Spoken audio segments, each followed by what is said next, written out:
Oke, Assalamualaikum warahmatullahi wabarakatuh. Selamat siang Bapak Ibu semua. Terima kasih partisipasinya untuk selalu semangat mengikuti Bridging Nasional 40 JP hari ketiga atau materi ketiga di hari Senin 30 Mei 2022 siang hari ini. Baik, karena waktu juga sudah menunjukkan pukul 13.36 menit, maka acara akan segera kita mulai. Sebelumnya mohon izin saya cek MC atau pembawa acara yang akan memandu kegiatan Diklat Nasional 40 JP siang hari ini, yaitu Kak Tiffany Anastasia dari Universitas Pendidikan Indonesia. Selamat siang Kak Fani. Selamat siang Kak Denta. Oke, sudah siap ya Kak Fani? Siap. Oke, baik Bapak Ibu, karena MC juga sudah siap, maka acara akan segera kita mulai. Untuk Bapak Ibu yang mungkin rekannya belum masuk ke Zoom, bisa segera diinfokan untuk segera bergabung di Zoom Diklat ini, karena kuotanya masih cukup sekitar 200-an orang, jadi masih cukup jika Bapak Ibu ingin bergabung melalui Zoom. Tapi untuk Bapak Ibu yang ingin mengikuti melalui YouTube, jika ada pertanyaan bisa dituliskan di layar dan nanti akan dipilih oleh tim panitia. Baik, selanjutnya kegiatan Diklat Nasional 40 JP hari ketiga, materi ketiga akan dipandu oleh MC atau pembawa acara, yaitu Tiffany Anastasia dari Universitas Pendidikan Indonesia. Kepada Kak Fani. Assalamualaikum warahmatullahi wabarakatuh. Selamat siang, salam sejahtera untuk kita semua. Shalom, Om Swastiastu, Namo Buddhaya, salam kebajikan, Rahayu. Yang terhormat Bapak Heri Lukman Budi Santoso, Mkom MPD, selaku Sipol FUID. Yang terhormat para panitia yang tidak bisa saya sebutkan namanya satu persatu. Yang terhormat Kak Awal Faizin selaku moderator. Yang terhormat Ibu Dr. Luluk Eliana MSI selaku narasumber. Serta yang terhormat Bapak Ibu peserta Diklat Nasional pada siang hari ini yang berbahagia.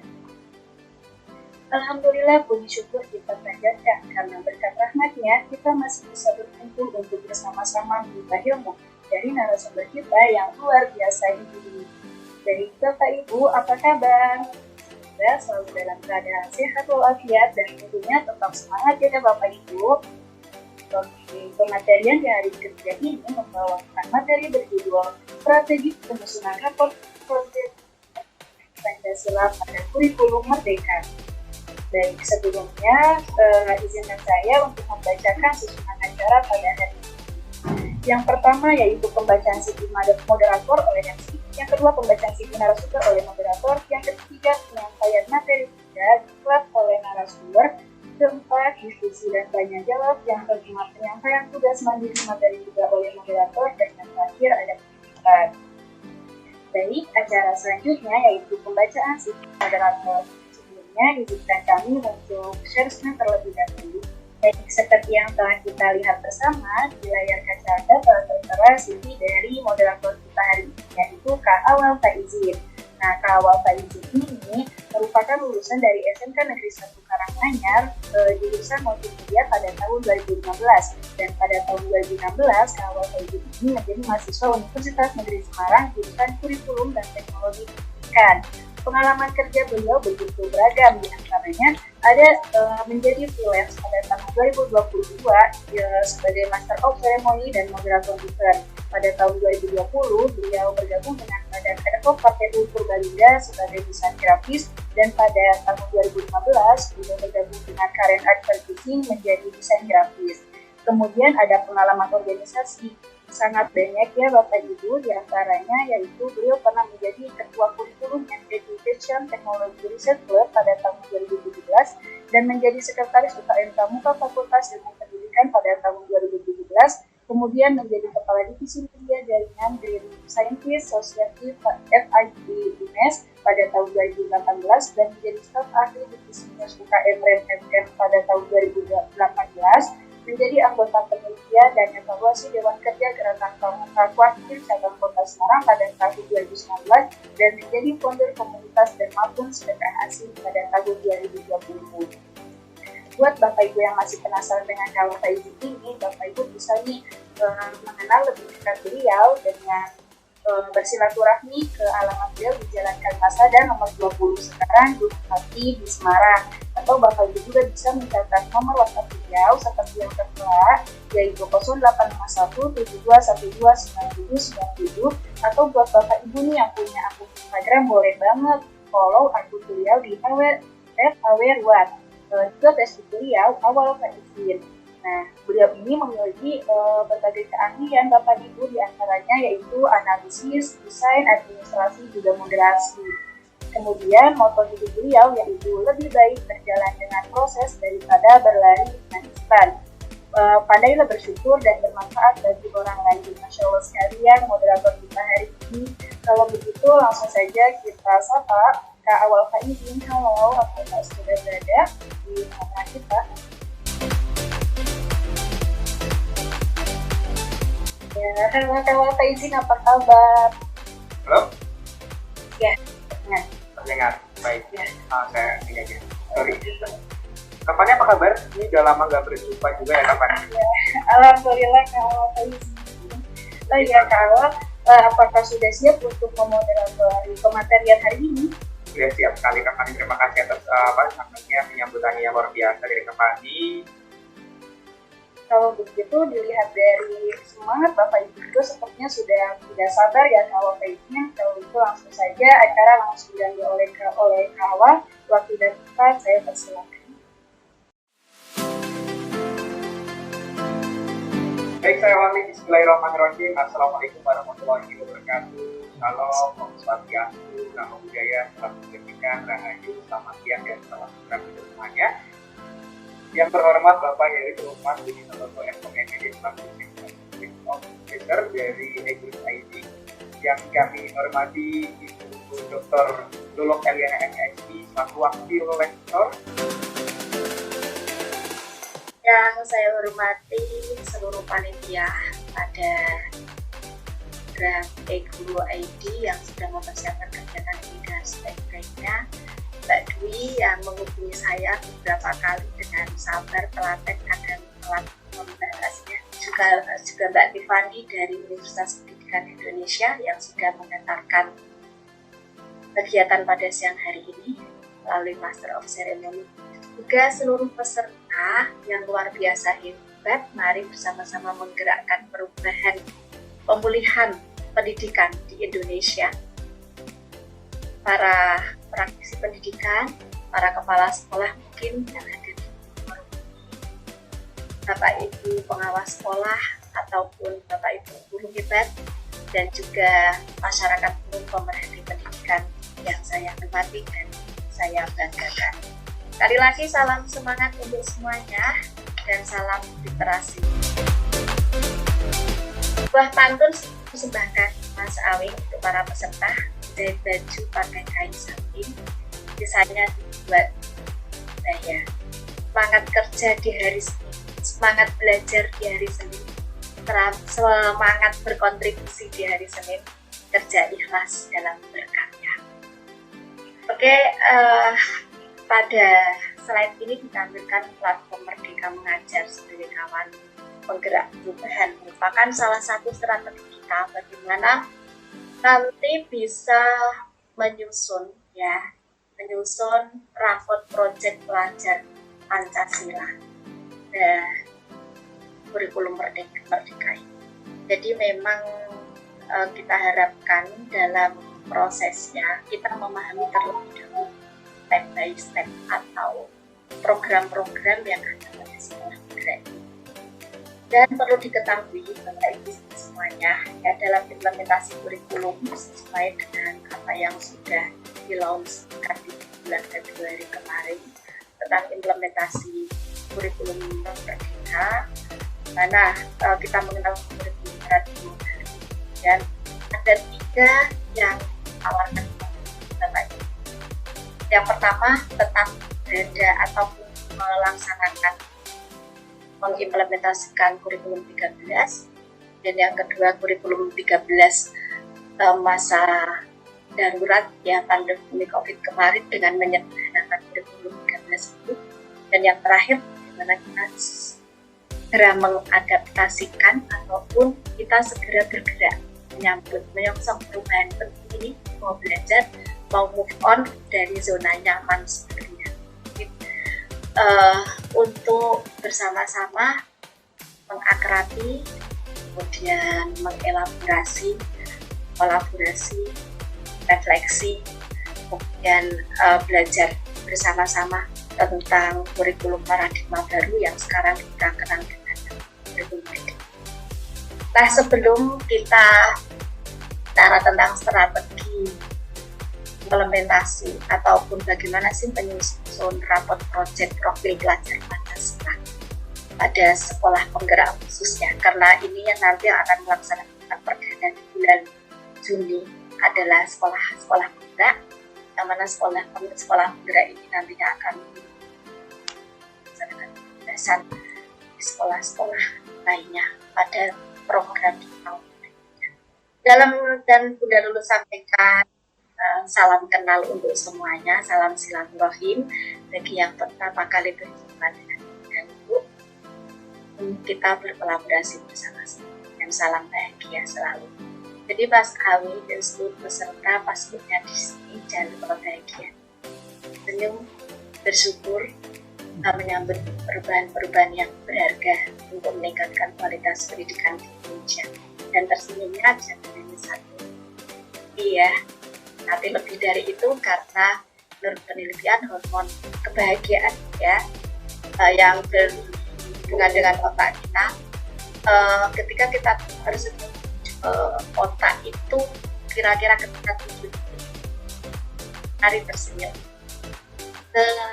bahagia dan senyum kita setiap hari. Oke, lanjut next, Mas. Sekolah kita ibaratkan sebagai taman, jadi narasinya filosofinya sangat kuat sekali dan filosofinya sangat bermakna, betul-betul bermakna sekali. Antaranya ini strategi dalam sebenarnya. Kenapa demikian? Karena para guru, para pemerhati pendidikan khususnya para gurunya itu bisa menjadikan referensi platform Merdeka Mengajar itu referensi atau membutuhkan ataupun bisa mengambil contoh-contoh sampel misalnya yang nanti dikembangkan sesuai dengan kebutuhan lembaga masing-masing. Baiklah, selanjutnya Mas, itu tadi bocoran booster ya. Pertama Mas Arik, jadi aplikasi rapot projectnya dimanfaatkan untuk terus-menerus mengakses platform Merdeka Mengajar ini. Meskipun di situ konten-kontennya yang masih terus berproses, terutama dari karya-karya nanti akan menjadi warna, menjadi yang menginspirasi para guru di seluruh Indonesia. Next, Mas. Mengenal akun pembelajaran itu akun elektron.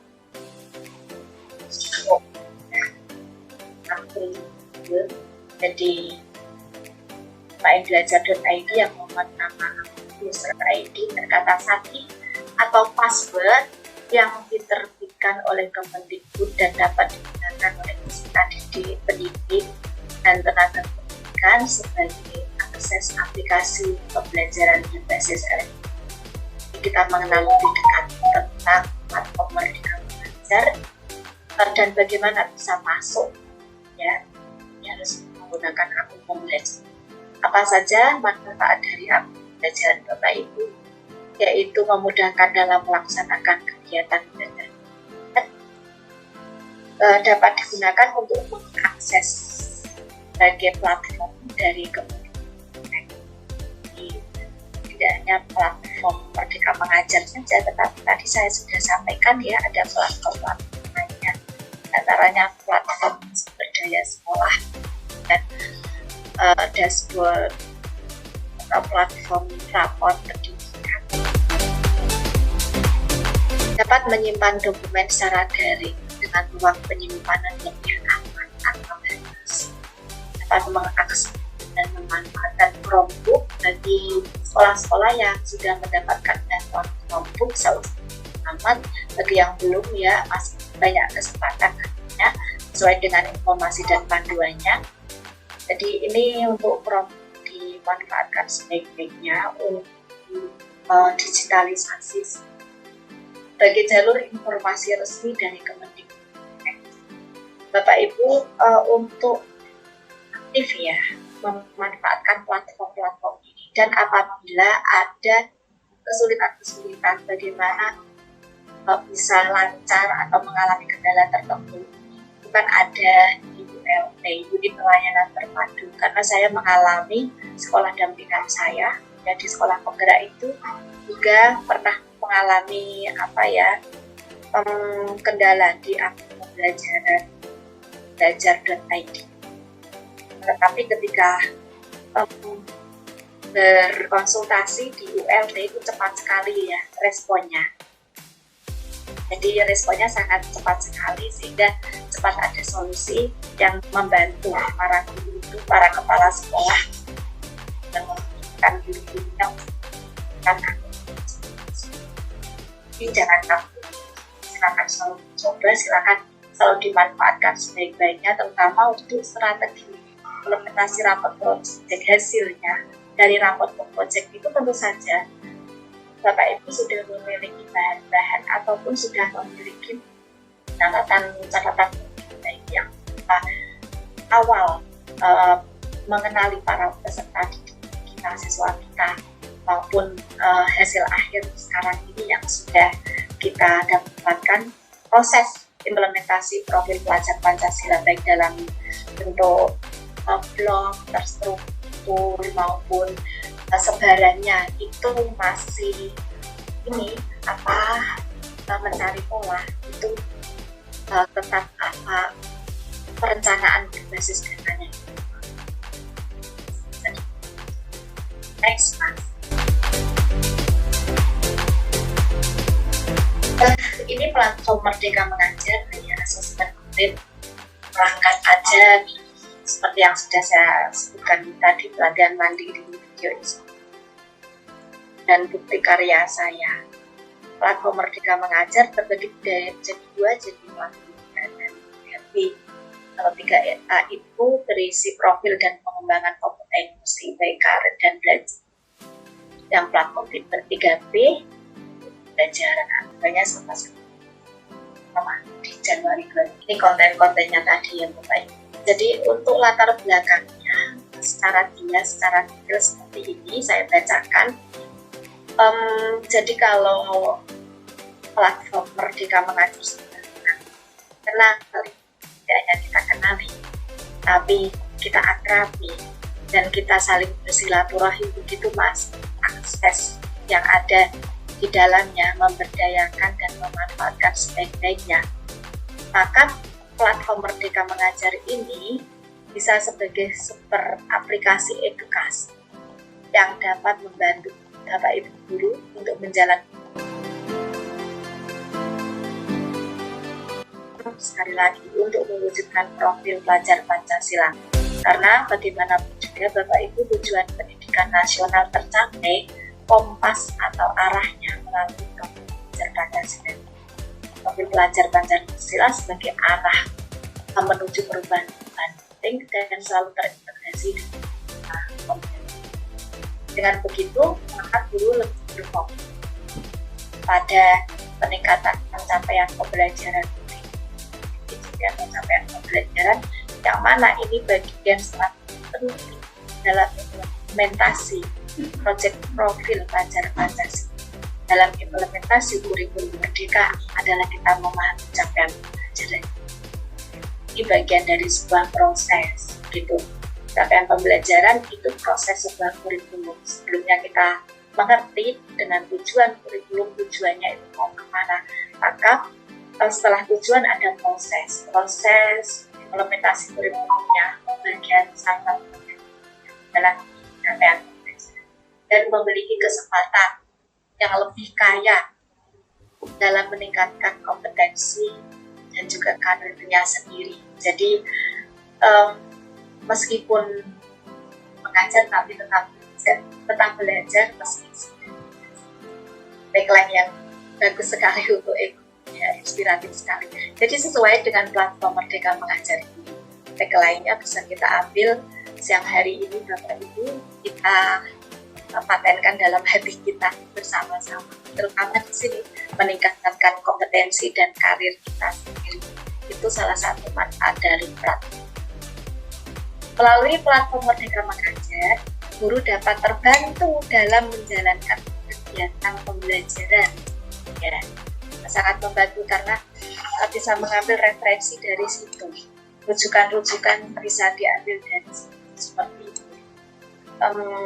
Ketika Bapak Ibu guru kepala sekolah masih mencari pola, masih mencari bentuk, misalnya pembelajaran di fase B, pembelajaran di fase C, modul tentang bahasa, itu bagaimana ya, mengakses di sini dan disesuaikan dengan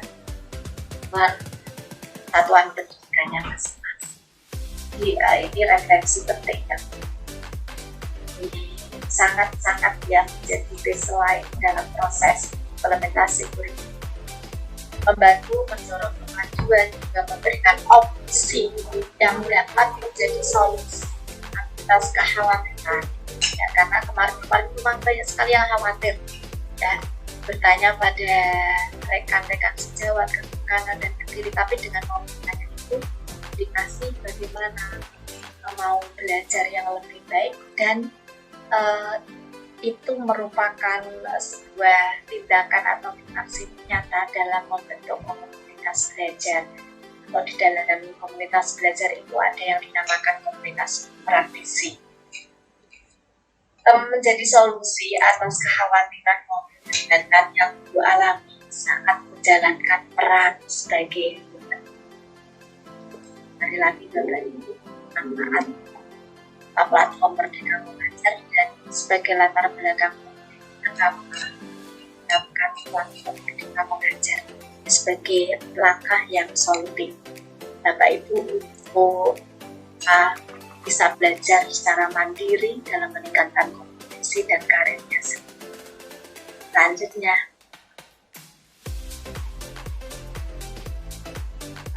ini secara rinci ya, tujuan dan manfaatnya secara detail adalah memudahkan guru untuk menemukan perangkat ajar berdasarkan pembelajaran dengan paradigma baru.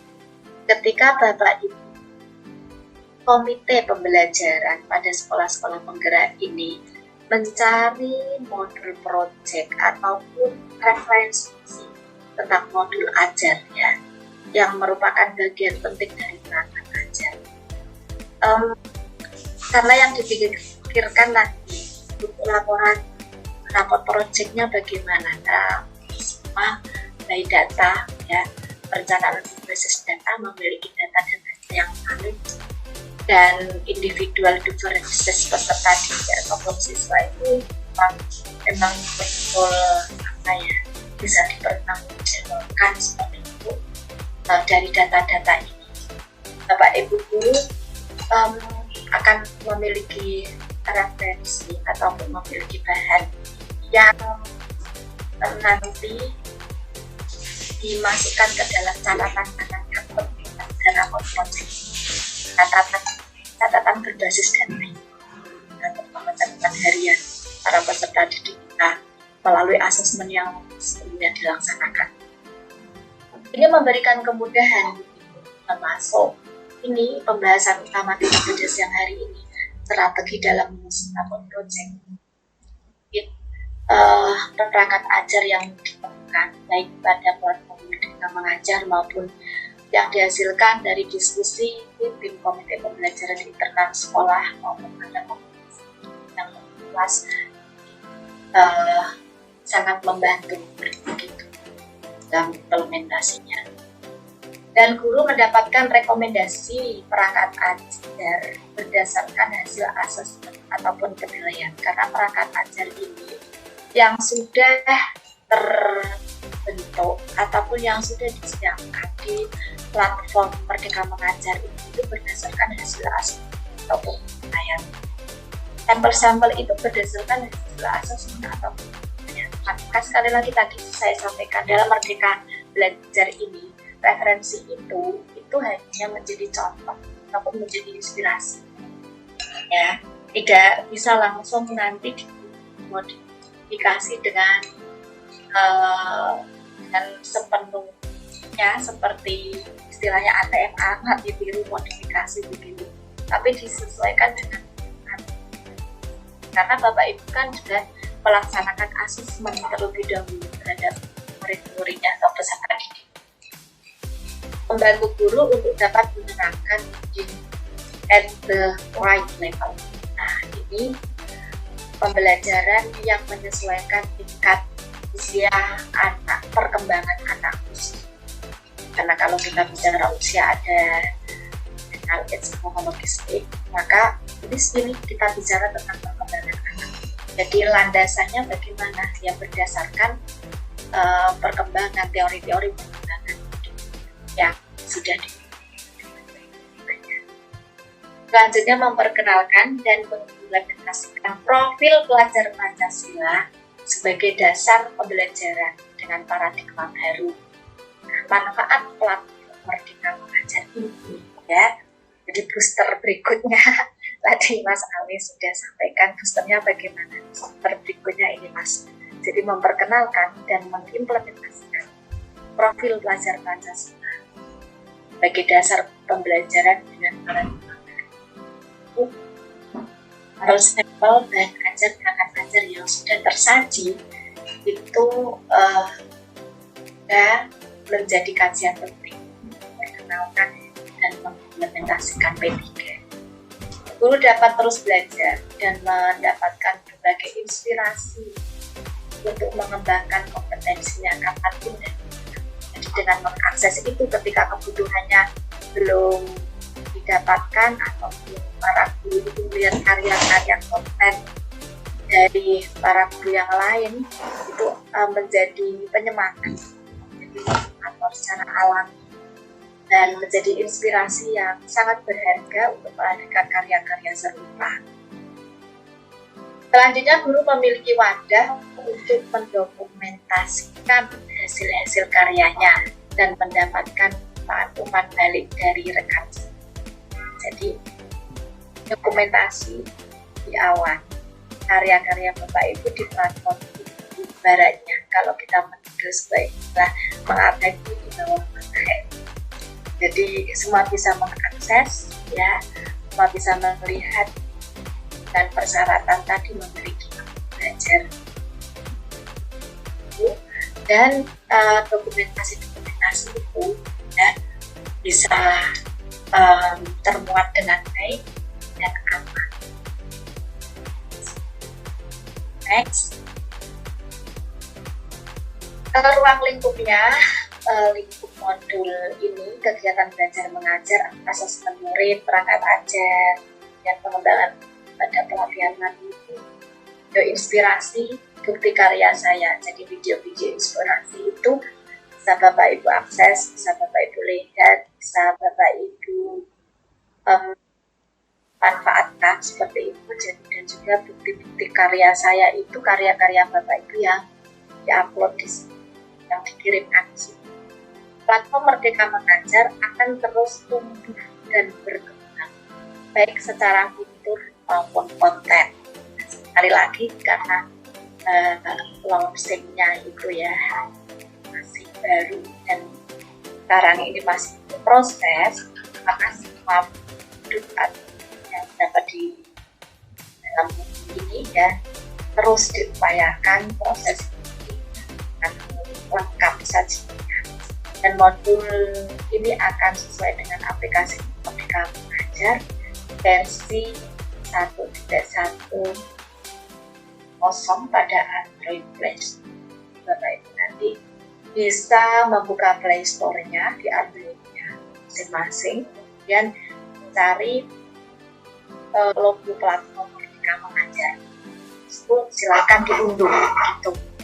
Sekali lagi untuk step panduannya ya ada videonya sangat singkat.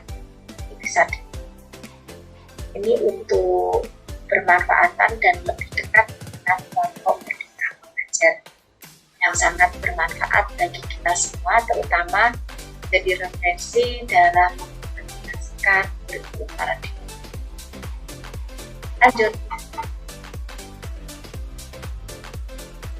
Video inspirasi dapat diakses oleh publik tanpa harus login, bisa diakses di akun tersebut, jadi masih memberikan keluasan atau kesempatan sebanyak-banyaknya kepada Bapak Ibu ya mengetahui lebih awal terlebih dahulu melalui video inspirasi. Bapak Ibu bisa mengakses video inspirasi di situ.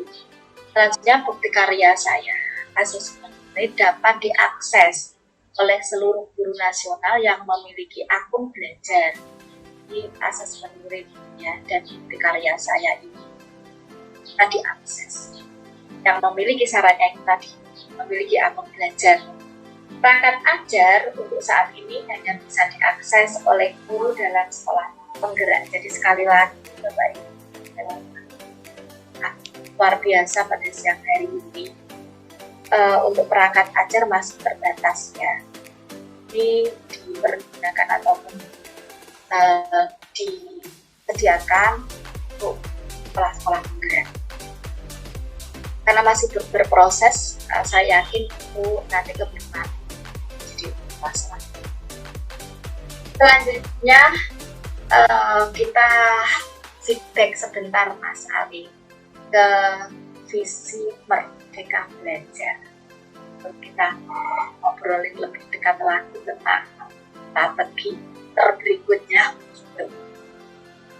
Visi Merdeka Belajar adalah mewujudkan Indonesia maju yang berdaulat, mandiri, dan berkepribadian melalui terciptanya pelajar Pancasila. Jadi terdapat 6 profil pelajar Pancasila seperti yang Bapak Ibu bisa lihat di samping ini. Ini sudah pernah kita bahas ya secara detail di kelas sebelumnya ya, melalui fasilitasi forum EGU ini juga yang sangat cerdas dalam memberikan kesempatan kepada Bapak Ibu untuk berkontribusi lebih awal dan mengenal lebih awal. Jadi saya hanya refreshment saja, recalling saja Bapak Ibu 6 dimensi. Ini dinamakan dimensi profil pelajar Pancasila. Yang pertama, beriman, bertakwa kepada Tuhan Yang Maha Esa, berkebinekaan global, bergotong royong, kreatif, bernalar kritis, dan juga mandiri. Setiap satuan pendidikan bagi sekolah-sekolah penggerak saat ini melaksanakan 2 dimensi maksimal 3 dimensi profil pelajar Pancasila. Itu kebutuhannya dipilih berdasarkan asesmen yang dilakukan, berdasarkan melalui forum discussion atau yang tepat dilaksanakan di sekolah-sekolah tersebut. Jadi ini visi Merdeka Belajar Bapak Ibu kita recalling di siang hari ini ya. Karena kita membicarakan strategi rapor project profil pelajar tadi. Selanjutnya Mas, dari sini maka kita masuk apa sih itu kaitannya dan profil pelajar Pancasila.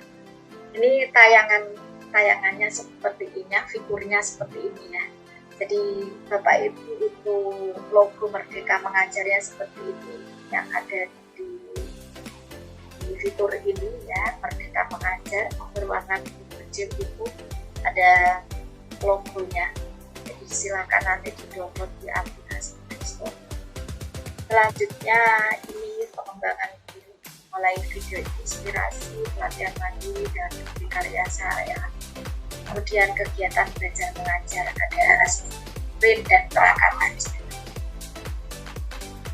Dan untuk mengenal lebih dekat tentang platform Merdeka Mengajar, merupakan platform edukasi yang membantu guru untuk mengajar ya.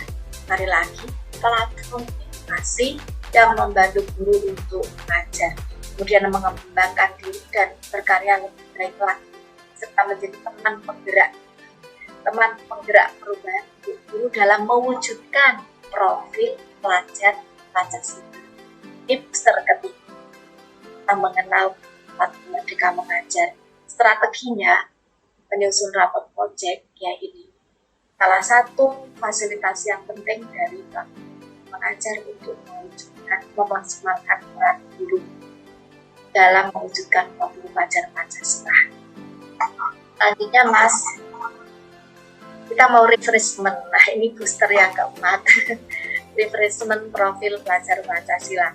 Bapak Ibu, saya harap tetap semangat, tetap bahagia selalu, tetap tersenyum 4 cm dari tempat duduk masing-masing. Kemudian minum air putih, ya, atau teh hangat siang hari ini dipersilahkan ya Pak, santai saja. Refreshment profil pelajar Pancasila, ya. Jadi ini tema yang diusung seperti apa. Jadi kalau kita melihat tema, maka kita sudah mengerti dimensi yang akan kita implementasikan itu apa. Tema-tema dalam profil pelajar Pancasila itu sudah ditentukan, sudah ditentukan seperti halnya di kelas sebelumnya sudah dikupas seperti itu, contoh tentang tema-tema dalam profil pelajar Pancasila. 7 ya tema. Wah, itu spesifik itu SMP SMA dan 5 berikutnya ya, itu sekolah dasar, kemudian keseluruhan SMP SMA dan yang perlu diperhatikan, pilih elemen dan sub-elemen. Silakan Ibu untuk pertanyaannya. Di daerah saya kan pelosok. Di sini kan tahun ini belum menerapkan namanya pembelajaran yang berbasis Merdeka Belajar, belum. Netnya masih sangat kekurangan komputer dan jaringan internet juga belum terlalu mendukung sekolah kami. Nah, saya sendiri di antara guru-guru penerapan pembelajaran saya itu seringnya menggunakan diskusi. Nah, kendala saya di sini adalah ketika diskusi, namanya diskusi kan kebanyakan bertanya jawab. Nah, di sini pertanyaan saya bagaimana caranya supaya anak-anak itu bisa aktif untuk berbicara, karena di sekolah kami itu anak-anaknya mayoritas seperti itu, kurang mau berbicara, artinya mereka itu vakum, mereka kurang mau menyimak terhadap materi pembelajaran. Nah, kebanyakan siswanya itu melamun, jadi seolah-olah pelajaran itu tidak dicintai. Jadi pertanyaan saya, bagaimana caranya menghadapi anak-anak yang vakum tersebut supaya mereka itu bisa aktif berbicara. Apalagi kita mau menerapkan pembelajaran yang berbasis internet. Nah, sedangkan di sini anak-anak di sekolah kami tidak pernah membawa, bukan tidak pernah ya, 2 tahun terakhir ini ujiannya menggunakan HP. Sedangkan untuk kelas 10 dan 11 ini tidak pernah yang namanya mau menggunakan HP. Jadi itu pertanyaan saya, bagaimana caranya untuk menghadapi anak-anak yang vakum tadi supaya mereka itu bisa aktif. Ya, terima kasih. Terima kasih kepada Ibu Nurlaila dari SMA ITB Teladan, provinsi mana itu? Provinsi Lampung. Di mana Ibu? Mohon maaf. Provinsi Lampung. Provinsi Lampung itu ya. Baik, untuk pertanyaannya dulu, bagaimana cara agar peserta didik aktif dalam pembelajaran? Ya, mungkin bisa juga untuk menyambut persiapan pembelajaran secara intensif. Silakan Ibu. Ya. Oke, terima kasih Bu Nurlaila, tetap semangat. Itu putranya yang di belakang, kan putrinya yang ikut, sekarang putranya. Mas Awe ingin tahu kayaknya. Oke, Bu Nurlaila dari SMA, dari SLTA ya Bu ya? Ya, ya. Tentu saja kalau dari SLTA itu lebih banyak bagaimana bisa memberikan stimulasi untuk melahirkan ide-ide dan karya-karya seperti critical thinking, bernalar kritisnya itu yang harus selalu distimulasikan terus menerus lah. Jadi tetap bertahan dalam segala keadaan. Ada istilah seperti itu, tetap semangat dalam segala situasi dan keadaan. Saya respect banget dengan apa yang sudah disampaikan mulai mewakili mungkin pertanyaan peserta yang lain di seluruh Indonesia, bagian daerah-daerah di Indonesia tercinta ini, mengenai kendala itu jadikan sebuah kekuatan yang membahagiakan. Karena ada juga yang mungkin kondisi dari kekuatan sekolah dengan lahan terbatas maupun dengan pemberdayaan yang belum maksimal, tapi dalam hal ini karena memang kondisi keadaan internet yang mengalami hambatan seperti itu. Jadi dengan analisis karakteristik satuan pendidikan dan juga melalui pendampingan terus-menerus untuk para guru dalam hal ini in-house training gitu ya, bagaimana bisa mewujudkan pembelajaran yang kreatif ya, bisa memantik peserta didik atau siswa untuk melahirkan ide-idenya sendiri. Tentu saja ini membutuhkan keterampilan khusus dengan segala keterbatasan menjadi sebuah pemberdayaan yang memaksimalkan. Misalnya kalau di situ kekuatannya itu pada membatik misalnya daerah sana, maka kita tidak mengambil kekhasan yang lain, berdayakan. Kalau profil pelajar Pancasila potensi analisis karakteristik kekuatan karakteristik lembaga itu yang nanti didistribusikan, disinergikan dengan implementasi pembelajaran yang sudah terstruktur melalui RPP dan sudah disusun dalam modul ajar. Kalau belum punya modul ajar berarti RPP Plus nanti disusun, dipersiapkan. Jadi Bu Nur Laila tetap semangat ya, kalau itu dalam keterbatasan, guru tetap semangat membelajarkan. Gitu. Tidak ada siswa yang dalam tanda kutip bodoh, akan tetapi guru yang bisa menerapkan pembelajaran yang tepat dalam mengajar. Jadi kenali lebih itu hanya nanti bagaimana bisa kita menjadi seorang guru, bisa menjadi motivator dan fasilitator yang tidak dilakukan. Semangat Bu Nur Laila. Oke, terima kasih. Salam untuk guru di sana. Ya, salam juga. Oke. Baik, terima kasih Bu Rufi, juga terima kasih untuk pertanyaannya. Kita beralih ke Bapak Ibu dari Yanto. Selamat sore Bapak Ibu. Halo. Ya, halo. Bapak. Saya dari Jombang, Bu. Oh, dari Jombang. Juli. Kebetulan sekolah kami ini tahun depan karena mengajukan sebagai sekolah mengimplementasikan kurikulum merdeka dengan opsi sekolah mandiri berubah. Jadi bukan termasuk sekolah penggerak, belum termasuk sekolah penggerak, kira-kira begitu. Halo. Ya.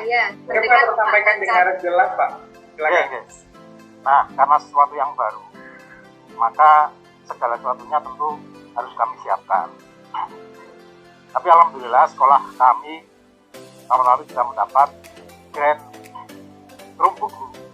Oh ya. Jadi 48 Chromebook sudah kami terima dari kementerian.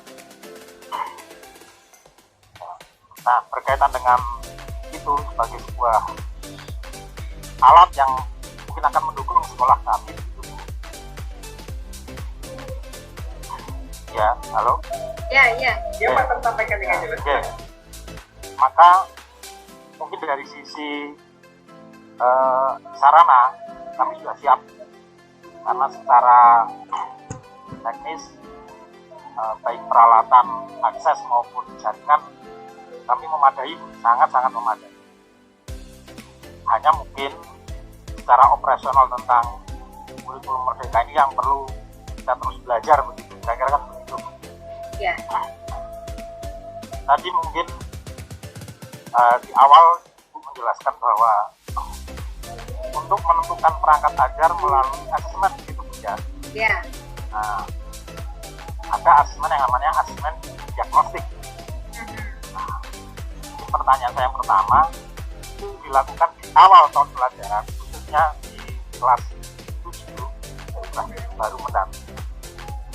Itu pada saat awal tahun pelajaran sebagai sebuah asesmen awal, atau akan berulang lagi sampai pada di tengah tahun pelajaran atau di akhir tahun pelajaran. Pertanyaan pertama tentang yang namanya A. Nah, yang kedua terkait dengan asesmen ini pula sebagai menentukan perangkat ajar, apakah materi yang disampaikan di asesmen itu mencakup pula ranah kurikulum 13 ini, ada ranah sikap, pengetahuan, dan keterampilan itu, atau itu akan menjadi sebuah ranah yang dicapai pada evaluasi saja nanti pada saat akhir setiap pertemuan pembelajaran nanti. Mungkin itu saja Bu dulu sementara. Terima kasih.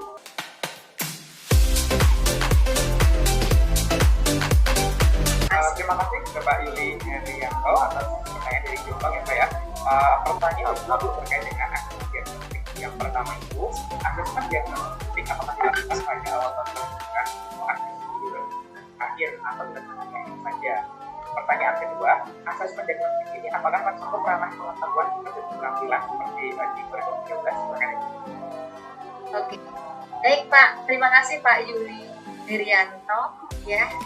Selamat karena sudah mendapatkan bantuan, yaitu tandanya sekolah Bapak ini selalu adaptif dan selalu sensitif dengan perubahan-perubahan, dan ini tidak semuanya memang mendapat fasilitas itu, tergantung sekolah tersebut dalam mempersiapkan sebaik-baiknya. Jadi ini sebuah kesempatan yang bagus untuk sekolah Bapak ya, bersinergi dengan kurikulum. Untuk asesmen diagnosis, jadi untuk mendiagnosis kemampuan, minat anak sebelum dilaksanakan pembelajaran inti pada implementasi kurikulum tersebut. Jadi esensinya kalau diagnostik itu bagaimana nanti kita bisa menempatkan anak sesuai dengan porsinya masing-masing. Pembelajaran berpusat pada siswa. Kurikulum paradigma baru intinya ada di sini. Pembelajaran sesuai kebutuhan siswa. Kebutuhan ini tentu saja berbeda satu sama lainnya. Pembelajaran berdiferensiasi. Tadi juga saya sudah sampaikan untuk menyesuaikan platform Merdeka Mengajar ini. Kita mengetahui pembelajaran yang menyesuaikan tahap peningkatan kebelakang anak meskipun usianya sama. Tuh, bagaimana sih menerapkan pembelajaran berdiferensiasi? Itu kita harus tahu tahapan perkembangan anak.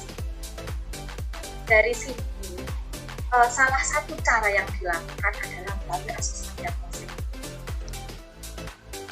Asesmen diagnostik cepat sekali Pak, itu bisa dilaksanakan di awal ya, di awal pembelajaran. Jadi sebelum pembelajaran itu masuk dalam menyusun modul itu sendiri gitu ya, itu guru dan tim komite pembelajaran, tim inti perumus kurikulum itu sudah mengerti, ini sudah memetakan dalam satu kelas anak-anak ini dipetakan. Kemudian dari pemetaan itu dipenuhi kebutuhannya dari sisi peminatan, dari sisi kemampuan yang dan ini membutuhkan coba, jadi bukannya trial and error, tetapi kerjasama dengan guru kelas, terutama kalau misalnya di sekolah dasar itu guru kelas 1 yang memiliki, tentu saja guru kelas 1 ini dalam metode mengajarnya agak berbeda ya, karena ini anak pada peralihan antara aman kanak-kanak ke kelas 1. Nah, ini tentu saja berbeda dengan nanti asesmen diagnostik yang dilakukan oleh guru kelas A. Tentu saja berbeda dengan fase B SMP. Tentu saja berbeda dengan fase D sampai dengan fase F. Nah, itu asesmen diagnostik melibatkan guru kelas, tim komite pembelajaran, guru bimbingan konseling, ya. Nah, ada sekolah-sekolah yang sharing ke saya, Pak, kata kemarin sekolah bergerak itu dilakukan itu kan karena sudah berjalan proses ke implementasi semesterannya itu kan ada yang menetapkan nilai rapor. Itu salah satu contoh. Jadi analisis nilai rapor itu tentu saja tidak hanya sebenarnya dari situ saja, tapi dari observasi, dari amatan sikap perilaku, dan dari angket atau instrumen, dan juga keterlibatan orang tua. Dalam hal ini, orang tua dilibatkan. Di samping orang tua, ketika anak ibu yang dinamakan orang tua adalah orang yang mendampingi anaknya di rumah, keseharian bersama anaknya di rumah, itu yang harus diperhatikan. Kalau di situ memang keseharian anak lebih banyak kepada anaknya, eyangnya, berarti itu yang dijadikan sumber informasi dalam proses asesmen. Inilah sebuah kebaruan, Pak, dari kurikulum sebelumnya ke kurikulum Merdeka ini salah satu. Dan juga untuk kurikulum sekarang tidak ada yang berbeda, Pak, dari kurikulum 13, hanya istilahnya saja. Kalau sekarang kita mengenal capaian pembelajaran kalau di kurikulum Merdeka. Tentu saja sudah mencakup seperti kurikulum 13, ada ranah sikap kognitif dan perilaku, capaian pembelajaran yang sudah tersusun. Kalau dulu mungkin ada standar tingkat pencapaian anak-anak dan PPA-nya. Nah, di sini kita ada juga capaian pembelajaran itu yang sudah disiapkan dan sudah disahkan. Jadi ada sumbernya secara valid oleh Kementerian. Tidak ada yang berbeda ya istilah-istilah, Pak, tapi penekanannya di sini kurikulum sekarang ini pembelajaran berpusat pada siswa, pembelajaran berdiferensiasi dan proyek profil pelajar Pancasila. Mungkin kalau rajin mengikuti diklatnya guru mungkin kan itu tahap demi tahap mulai awal dikenalkan ciri khas di kurikulum, kemudian step berikutnya penyusunan modul ajar, kemudian step berikutnya pengenalan profil pelajar Pancasila, capaian pembelajaran, alur tujuan pembelajaran. Ini istilah-istilah seperti itu, Pak, yang bisa saya jelaskan. Pak Yudi, terima kasih atas konfirmasinya dan atas partisipasinya. Mungkin satu lagi. Semacam penegasan. Betulkah rumor KKM itu hilang kan, atau bukan sebuah capaian akhir dari prestasi siswa yang diukur dengan kuantitatif KKM itu? Ya, jadi ini KKM sudah sering didiskusikan, Pak. Memang tidak ada KKM di dalam hal ini. Yang ada hanya standar internal ya. Makanya itu asesmen diagnostik itu menentukan tingkat kesiapan anak, karena setiap lembaga kan berbeda. Termasuk tadi ya mengkait dengan pertanyaannya Bu Laila, pertanyaan sebelumnya itu kan kekuatan lembaga, termasuk daya alamnya, termasuk potensi daerah itu, jaringan internet yang kan itu berbeda. Kalau disamaratakan bagaimana kan analisis dan jadi asesmen diagnostik ini pertanyaan yang sangat bagus sekali untuk menjawab bagaimana seorang guru itu betul-betul tahu kemampuan siswanya dengan maksimal, terstandarisasi secara internal itu. Internal itu kan memang yang paham itu kelasnya masing-masing. Dan juga tim komite pembelajaran atau pelaksana kurikulum di sekolah. Seperti itu. Baik. Seperti itu Bapak Yuli. Ya, terima kasih Mas Awe